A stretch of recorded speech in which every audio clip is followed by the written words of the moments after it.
En este pequeño video vamos a hablar de algunas de las características de las poblaciones biológicas. Recordemos que una población biológica es una unidad genética y evolutiva que está conformada por individuos de una misma especie que habitan en un lugar y tiempo determinado. Por ejemplo, tenemos una población de conejos. El tamaño de la población se refiere a la cantidad de individuos que conforman dicha población. Por ejemplo, nuestra población de conejos está conformada por 6 individuos. Ese sería el tamaño de la población.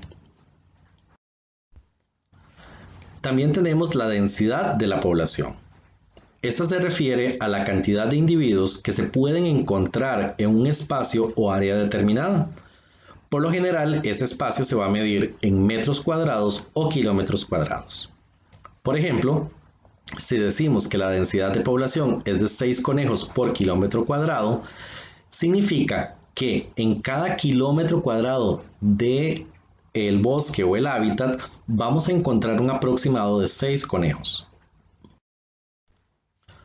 Luego tenemos la natalidad, que es un factor muy importante en las poblaciones y se refiere a la aparición de nuevos individuos en la población, ya sea por nacimiento en el caso de los animales, por germinación en el caso de las plantas y sus semillas, o en el caso de los organismos unicelulares como las bacterias que se reproducen por división. La natalidad es un factor que va a aumentar el tamaño de las poblaciones.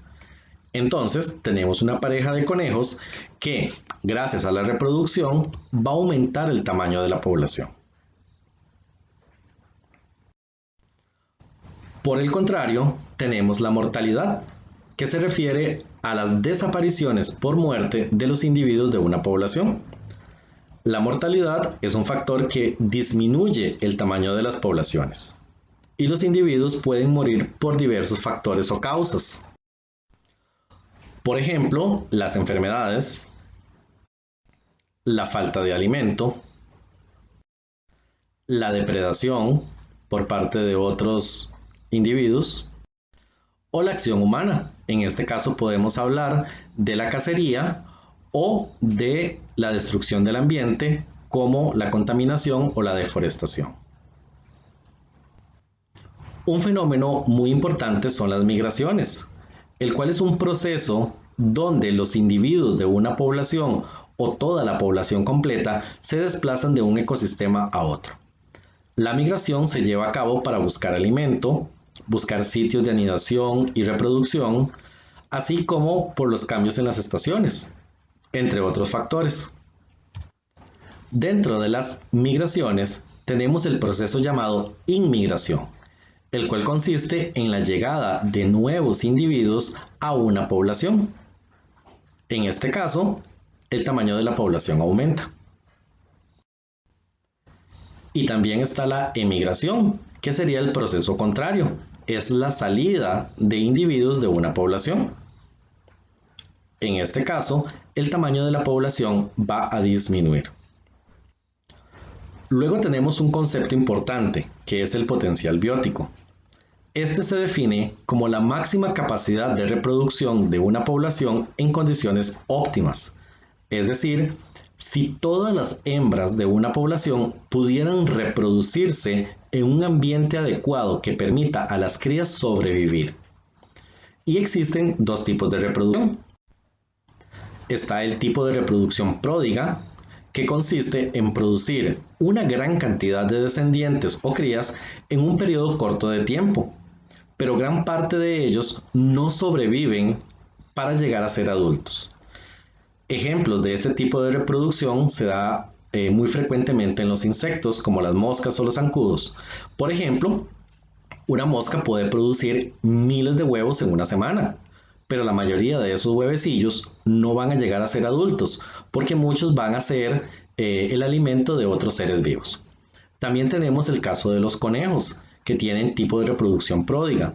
Así, una pareja de conejos en un periodo corto de tiempo pueden producir una gran cantidad de descendencia.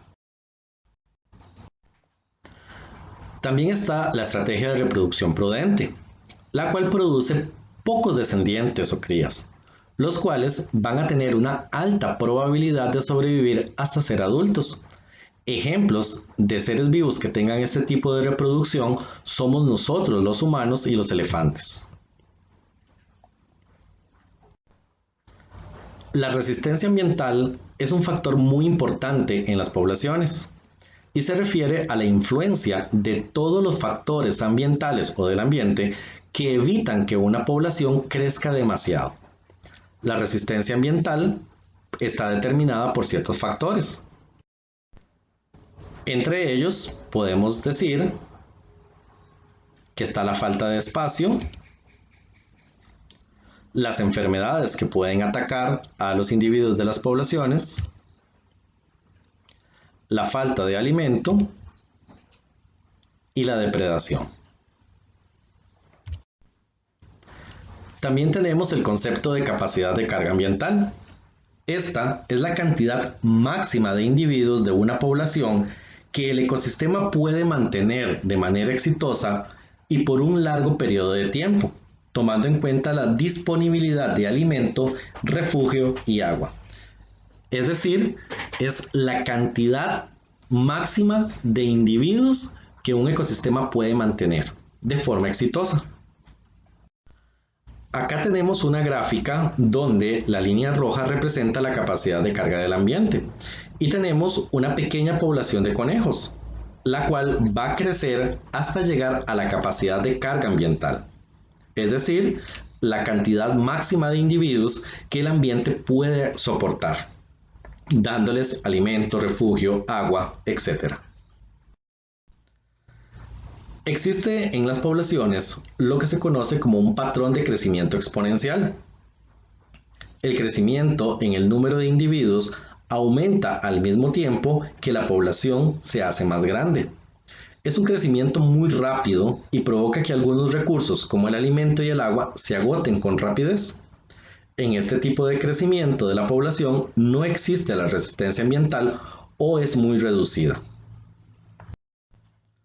Por otro lado, tenemos el patrón de crecimiento logístico, el cual produce un crecimiento de la población más lento, sin agotar los recursos disponibles en un periodo largo de tiempo.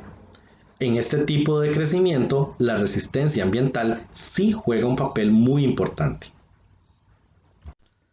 Regresando a la gráfica, nuevamente la línea roja representa la capacidad de carga del ambiente y tenemos una línea morada que representa el crecimiento exponencial. Entonces, una pareja de conejos puede crecer de forma muy rápida y alcanzar la capacidad de carga en muy corto de tiempo, agotando los recursos disponibles como el alimento y el agua. Pero, si la resistencia ambiental está presente, entonces se produce un crecimiento logístico de la población, que está representada con la línea verde.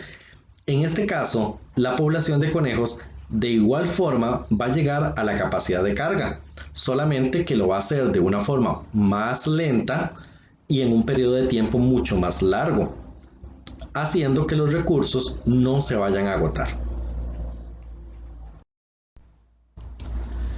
Y muchas gracias por su atención.